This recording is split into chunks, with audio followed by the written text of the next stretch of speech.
Welcome back to my channel. এটা বৈদিক সাহিত্যের এই অংশ। কিছু প্রশ্ন এখানে তোমাদের জানতে হবে ঋগ্বেদের 4টি পুরোহিত সম্পর্কে। ঋগ্বেদের পুরোহিতের নাম হোতা, সামবেদের উদ্গাতা, যজুর্বেদের অথর্য আর অথর্ববেদের রয়েছে ব্রহ্মা। তারপর জানতে হবে তোমাদের পদপাঠকর্তা, বিষয়বস্তু, মুখ্য দেবতা আর ঋষি। এগুলো আলাদা আলাদা করে কোশ্চেন হবে। সংহিতা শব্দের অর্থ জানতে হবে।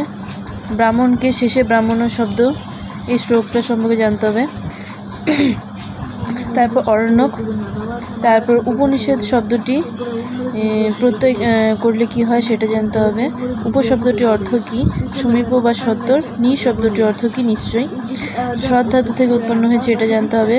তারপর তোমাদের রয়েছে উপনিষদের মূল তত্ত্ব কি, মূল তত্ত্ব ব্রহ্মা বা আত্মা, এটা জানতে হবে।